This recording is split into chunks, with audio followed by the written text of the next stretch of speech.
dengan cara kanan itu bisa hidup cukup dan berlebih. Apalagi kalau dalam hidup prinsipnya adalah prinsip kebutuhan. Kalau hidup ini prinsip kebutuhan, apa yang kita butuhkan yang tidak tersedia? Yang membuat kita stres bahkan depresi karena hidupnya bukan berprinsip kebutuhan, tapi berprinsip keinginan. Karena kalau keinginan kita yang kita perturutkan sebesar apapun penghasilan kita, gaji kita, itu tidak akan bisa memenuhi keinginan kita. Itulah makanya dengan cara kanan seseorang bisa hidup cukup bahkan berlebih. Dan ternyata ketika Allah mewanti-wanti dalam Quran surah Al-Munafiqun ayat yang ke-9 dan ke-10, orang-orang beriman itu di-warning oleh Allah, mengingatkan kepada orang-orang beriman, ya ayyuhalladzina amanu la tulhikum amwalukum wala auladukum an dzikrillah.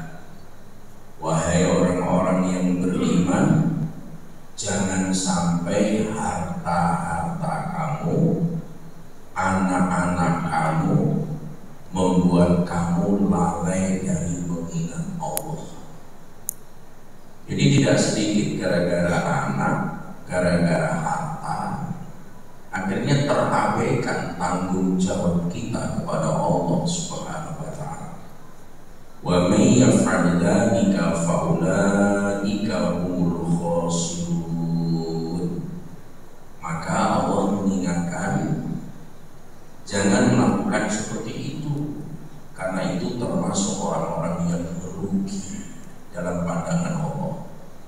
Terus ayat yang ke-10 ada perintah, wa anfiqu mimma razaqnakum min qabli an ya'tiya ahadakumul maut. Dan infakkan hartamu itu dari rezeki yang kami berikan sebelum maut datang kepadamu. Jadi sebelum kematian, sebelum maut datang, itu ada perintah infakkan, sedekahkan itu. Terus disambung ayatnya, fayaqula rabbi laula akhartani ila ajalin qarib. Begitu datang malaikat maut, dia memohon, wahai Tuhanku, tunda sesaat saja, tangguhkan sejenak. Kalau ditangguhkan kematiannya untuk apa? Kalau ditunda kematiannya untuk apa? Mau sholat? Bukan. Mau tilawah? Bukan. Mau jihad? Bukan. Mau ta'lim? Bukan. Mau tauring? Lebih-lebih bukan. Lebih-lebih bukan. Lalu apa yang akan dia lakukan kalau penangguhan itu ada? Ternyata fa'asaddaqa wa akum minas sholihin. Maka aku akan bersedekah dan aku akan menjadi orang soleh. Jadi orang itu kalau sakaratul maut minta ditunda waktunya, yang ingin dilakukan cuma satu, ingin bersedekah. Itu dikaji oleh para ulama, kenapa yang dilakukan sedekah? Ternyata orang itu ketika dalam keadaan sakaratul maut, dia sudah melihat dua alam. Alam yang sementara dijalani, yaitu dunia. Alam yang akan dia jalani, yaitu alam kubur atau alam barzakh. Separuh melihat dunia, separuh sudah melihat ke sana.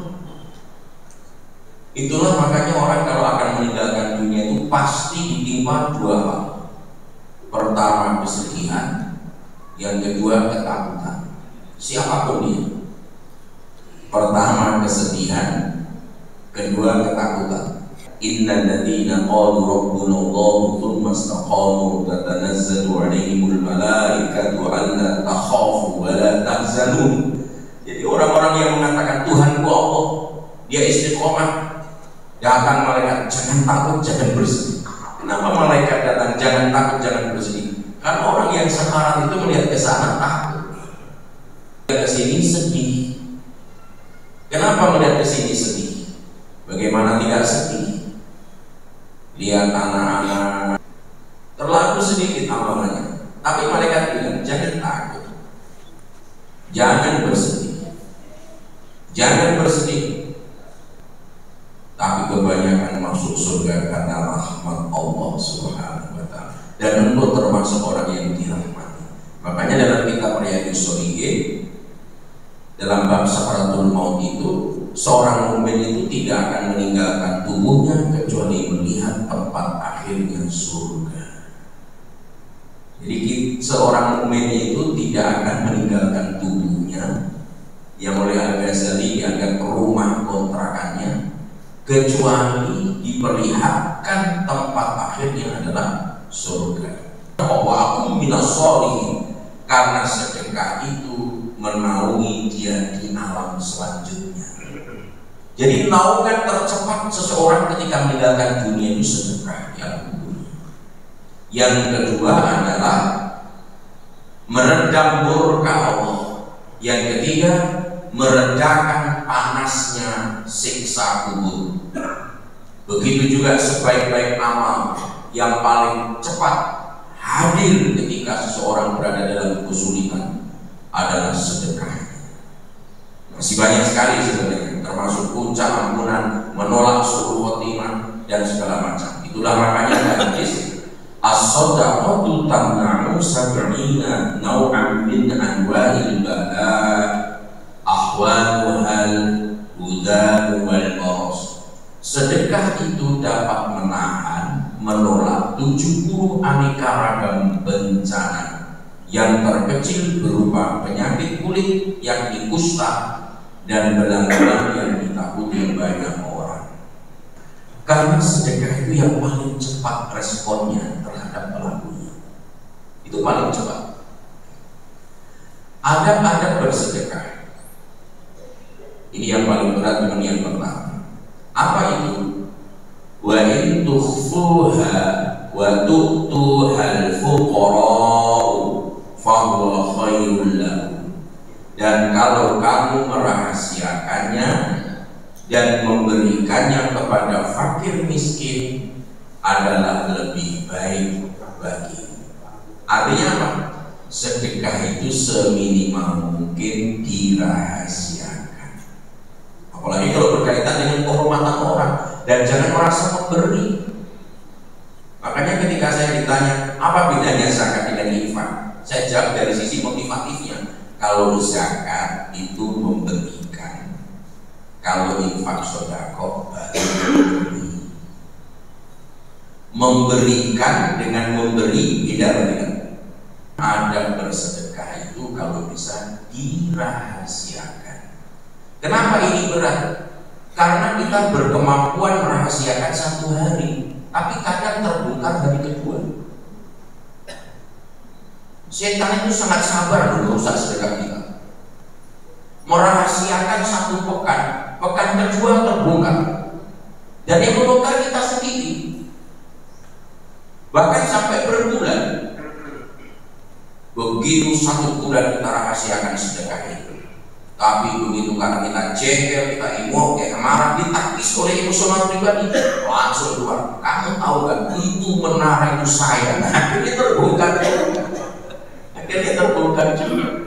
Jadi kerja setan itu sangat harus bertahap, step by step. Kesabaran itu luar biasa.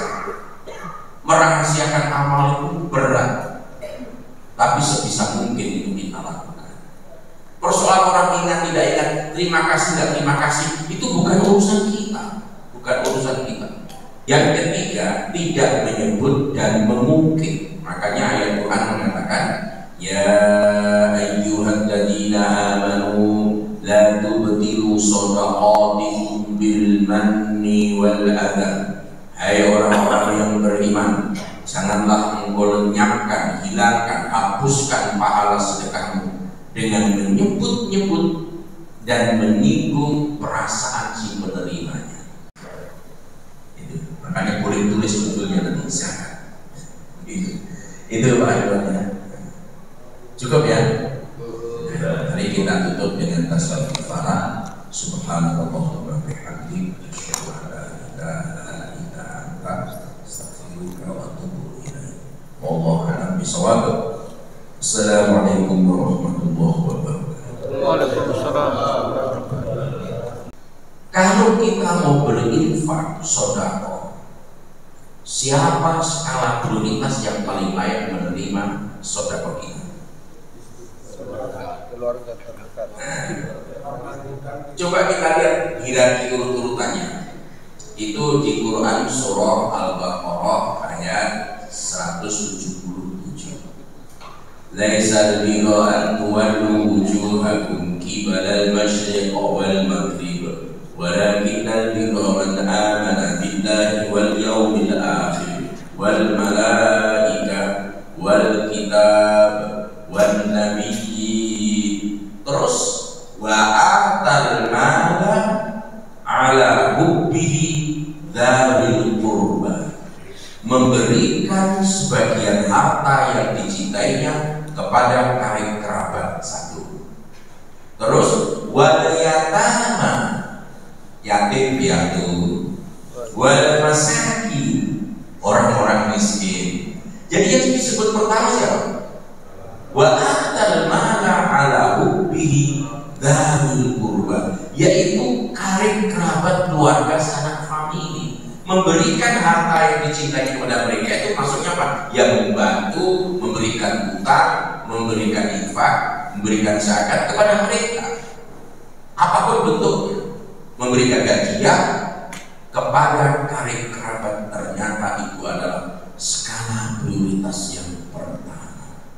Itu ditunjang oleh hadis Rasulullah SAW riwayat Muslim, dinarun anfaqtahu fi sabilillah, 1 dirham engkau infakkan di jalan Allah, wa dirhanun anfaqtahu fi raqabah, 1 dirham kamu gunakan untuk membebaskan budak, wa dinarun tasaddaqta bihi ala miskin, 1 dirham kamu berikan kepada fakir miskin, wa dinarun anfaqtahu ala ahlika, 1 dirham engkau infakkan kepada keluargamu. Terus hadisnya ditutup, a'dhamuha ajrun alladhi anfaqtahu ala ahlika, maka yang paling besar pahalanya adalah 1 dinar, 1 dirham yang engkau nafkahkan kepada keluargamu. Dari Abu Mas'ud Al-Badri radhiyallahu anhu dari Rasulullah sallallahu alaihi wasallam, idza anfaqa ar-rajul ahlihi nafaqatan yahtasibuha fahiya lahu shadaqah. Apabila seseorang menafkahkan hartanya untuk keperluan keluarganya hanya demi mengharapkan pahala dari Allah, itu akan tercatat sebagai sedekah baginya. Setiap hari, dalam hadis riwayat Bukhari Muslim muttafaq alaih, setiap hari ada 2 malaikat, ma min yaumin yusbihul ibadu fihi illa malakani yanzilan. Setiap pagi ada 2 malaikat yang mendatangi seseorang. Jadi setiap hari didatangi 2 malaikat. 2 malaikat itu profesinya mendatangi kita. Fayaqulu ahaduhuma, malaikat pertama berdoa, Allahumma a'ti munfiqan khalaqan, wa yaqul la akhar, dan malaikat yang kedua berdoa, Allahumma a'ti mumsikan talafa. Malaikat yang kedua, ketika malaikat pertama berdoa, ya Allah berikan ganti kepada orang yang menafkahkan hartanya. Malaikat kedua berdoa, ya Allah binasakanlah harta orang-orang yang gigih. Jadi setiap pagi 2 malaikat ini hadir hadir mendoakan kita. Begitu pentingnya sedekah ini. Nabi Shallallahu Alaihi Wasallam berwasiat, ittaqunna walau bisyikki tamr. Takutlah kepada api neraka, bersedekahlah meskipun hanya sebiji kurma. Walaupun sebiji kurma, sedekah. Karena ternyata di akhirat itu dilihat oleh Nabi ketika Mi'raj, itu ada orang masuk neraka, tapi dia terhindar dari api gara-gara mengibas-ibaskan satu kain. Satu kain dibas-ibaskan begini. Ketika ditanyakan kepada Jibril, karena Nabi diperlihatkan ketika Mi'raj, kenapa orang seperti itu? Itu adalah orang yang ketika hidup di dunia dia kurang sedekahnya. Dia pernah bersedekah selembar baju, itulah yang digunakan mengibas-ibaskan sehingga api tidak menyentuhnya. Padahal yang diberikan selembar baju itu baju bekas, tapi itu pun memberi manfaat. Itu disaksikan kepada Rasulullah SAW ketika Mi'raj. Dan sedekah itu termasuk amalan yang utama dalam pandangan Islam. Dari Abdullah bin Amr bin As, seorang bertanya kepada Nabi SAW, ya Rasulullah, amalan apa yang paling baik dalam Islam? Beliau menjawab, tat'imut ta'am, memberi makan. Wa taqra'us salam ala man arafta wa man lam ta'rif, mengucapkan salam kepada orang yang dikenal maupun yang tidak dikenal. Yang pertama, memberi makan. Seorang ibu rumah tangga itu ketika dia memasak untuk keluarganya, lalu dihidangkan dengan sebaik-baiknya, yang dengannya keluarganya, baik itu suami, anak-anak, keluarga atau tamu yang memakan makanan yang dia masak itu dipandang sebagai sedekah, termasuk memberi makan. Termasuk memberi makan. Makanya kalau ibu masak harus sungguh-sungguh, jangan kurang asik, dibiarkan saja. Biar saja gak asik, mau ditambahin garam biar naik darahnya. Harus diusahakan dengan sebaik-baiknya, karena itu juga dipandang sedekah. Kalau bahasa kita memberi makan itu mentraktir. Ini bahasa vulgarnya. Kita lebih suka ditraktir atau mentraktir? Alhamdulillah, ini mutakin bener ini. Ini pasti jamaah mutakin ini, hobinya mentraktir. Jadi itu bagian daripada memberi makan. Bahkan dari sekian amalan yang disebut dalam Quran itu adalah memberi makan. Audita'amun fi yaumin di maskuban, memberi makan di saat orang lapar. Kalau ini tidak melihat orang ini miskin atau tidak, yang penting dia lapar, kasih makan. Ingin selalu bahagia, berbagilah. Dan berbagilah. Kalau nggak bisa berbagi, kalau nggak ada yang bisa dibagi, minimal tabasumuka li akhika, senyum kepada saudara sedekah. Karena melihat orang senyum itu tenang perasaan. Melihat orang tidak tersenyum itu asam urat kumat. Maka kita apresiasi ibu-ibu kita yang luar biasa imamannya, pelitnya bapak-bapak di sini.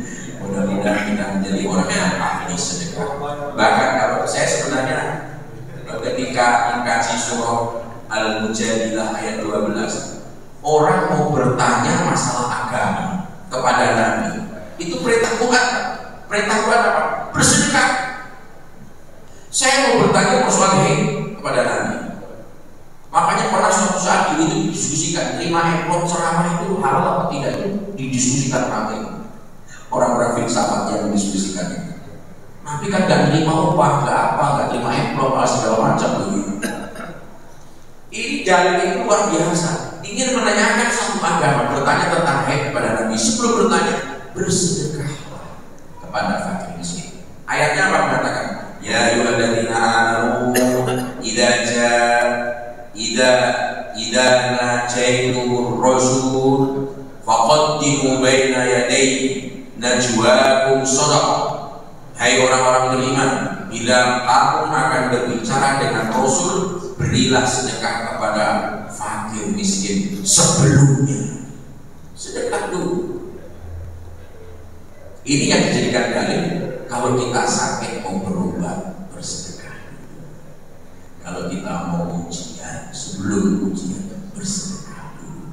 Makanya sedekah dulu, sedekah lagi, sedekah terus. Cukup ya? Mari kita tutup dengan tasawuf kifarah. Subhanallah wa bihamdihi, asyhadu an la ilaha illa anta, astaghfiruka wa atubu ilaik. Wallahu a'lam bishawab. Assalamualaikum warahmatullahi wabarakatuh.